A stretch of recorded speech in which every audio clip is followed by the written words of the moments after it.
weeknights at 8 on WNYC, or live stream it at wnyc.org. On the next Brian Lehrer Show, with the conservative supermajority on the Supreme Court interpreting the federal Constitution, an article in the New Yorker details how progressive advocates are focusing more on state constitutions as interpreted by state-level courts. For example, New York's right to social welfare clause. What does it mean? How can it be applied? Also, it's primary day in New Jersey. The Brian Lehrer Show, weekdays at 10 a.m. on WNYC. Marketplace Morning Report is coming up next, and then in 10 minutes at 9 o'clock, it's the BBC NewsHour on WNYC. Let's check in with London and see what they're working on. Hello, London. Good morning, WNYC. I'm Tim Franks. On today's NewsHour, the governing BJP in India heads for a third term in office, but with a much smaller majority.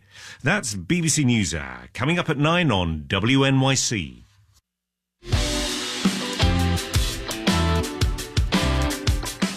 71 with sunshine now on this Tuesday morning. Mostly sunny in the city today with a high of 82.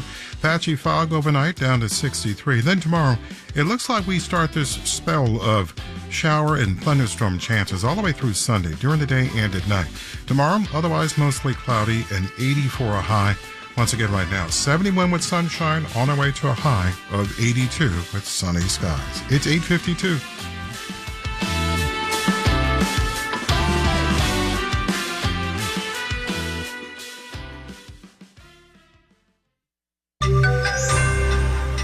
Attempts to light a fire under oil prices are fizzling so far. Marketplace Morning Report is supported by Viking, exploring the world in comfort. With a fleet of small ships, Viking offers travel experiences for the thinking person. Discover more at Viking.com. I'm David Brancaccio. OPEC Plus, the oil cartel, including Russia, agreed at its latest meeting to keep its lower production limits in place to try to prop up fuel prices. To the concern of those producers and the delight of consumers, crude has been going for less than $80 a barrel since the beginning of May. And OPEC's moves don't appear to be pushing up prices at the moment. We're at $73 a barrel in New York, down 1.6% just today. Marketplace's Mitchell Hartman reports. OPEC Plus announced it'll extend some voluntary production curbs into 2025 and could phase others out later this year. Andrew Gross at AAA calls it typical OPEC mushiness. Clearly, the oil market took in OPEC Plus's news and sort of shrugged, and the price of oil dropped a couple dollars a barrel. One thing weakening OPEC's pricing power is anemic oil demand, especially in China, says Columbia Business School climate economist Gernot Wagner. China's economy is not growing as fast as expected, while at the same time, it is deploying electric vehicles faster. Meanwhile, U.S. gas prices have fallen 13 cents in the past month, according to AAA, to average $3.53 a gallon nationwide. Andrew Gross predicts more of the same. Slow, unspectacular decline through probably early July. Gas prices do vary a lot. Californians are paying more than $5 a gallon. In Mississippi, it's just over $3. I'm Mitchell Hartman for Marketplace. Dow, S&P, and NASDAQ futures are all down in the 3 to 0.4% range now. The stock market in India today posted its sharpest drop in 4 years as early vote tallies in the Indian general election suggest Prime Minister Narendra Modi's party is not getting the support that most expected. Modi's BJP party may not get the sweeping supermajority predicted, with the possibility it won't even get a simple majority, and that would usher in a period of political uncertainty. The possibility of a landslide for Modi had boosted stocks one day earlier. Today, India's currency, the rupee, is down 0.5%, about 83.50 to the dollar. Marketplace Morning Report is supported by Schwab. With Schwab investing themes, people can invest in ideas they believe in, like artificial intelligence, renewable energy, pet passion, and more. Over 40 themes to choose from. More at schwab.com. And by Palo Alto Networks. Palo Alto Networks delivers what's next in cybersecurity innovation to protect today's digital way of life. Learn more at paloaltonetworks.com.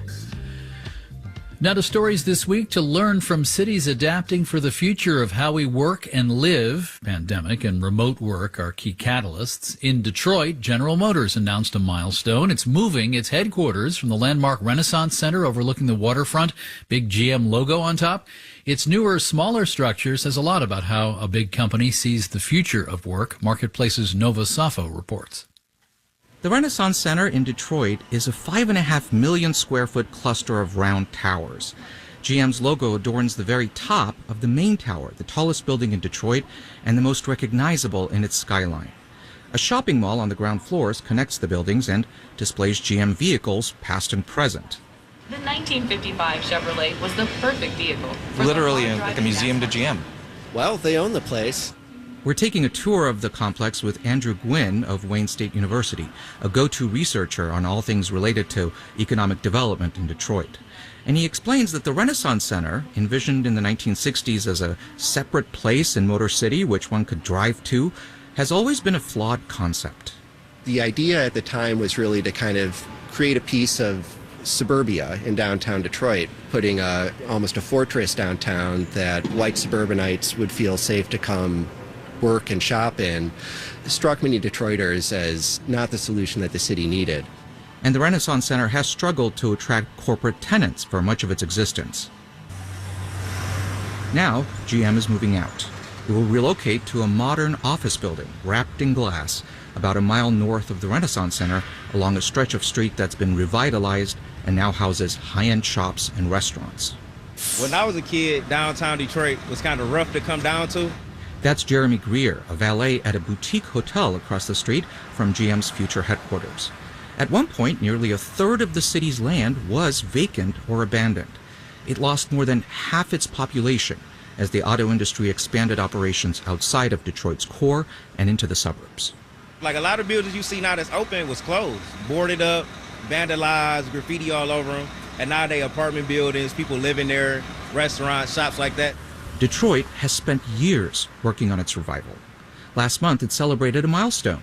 According to the Census Bureau, the city gained population for the first time in 7 decades. A small gain, less than 2,000, but a gain nevertheless. Wayne State University's Andrew Gwynn says pandemic-related changes have helped. Detroit has a lot of assets for the post-pandemic and the high-tech future. During the pandemic, people did move to the city because you could acquire a lot of land, you could build a house or acquire an old house and build it out for not a lot of money. Since 2017, Detroit's property values have more than tripled. Across the street from what will be GM's new headquarters is a pop-up store made in Detroit, which sells Detroit-centric t-shirts, mugs, along with its own vodka. Sarah Judd is one of the people behind the brand and has an unobstructed view toward GM's future home. Born in Detroit is the brand, and that's our claim to fame, if you want to call it that. Right now, Judd relies a lot on traffic from suburban visitors who are in the area for Detroit Tigers games. The baseball stadium is nearby. It's definitely noticeable for us when there's a Tiger game. We get a lot more traffic. People are out, before the game, checking out the city, because now there's things to check out. Judd is hopeful that GM moving in across the street will bring even more customers. As for the Renaissance Center, GM says it's committed to finding a new use for it, but it's not clear yet what that would be. In Detroit, I'm Nova Safo for Marketplace. Nova also looked at how another car company, Ford, has turned a haunting, dilapidated train station in Detroit into a tech center. Marketplace.org has that now. Our producers are Naomi Rainey, Nick Perez, Ariana Rosas, Alex Schroeder, Erica Soderstrom, and Natalie White. Our senior producer is Meredith Garrettson-Morby. I'm David Brancaccio. This is the Marketplace Morning Report. From APM, American Public Media.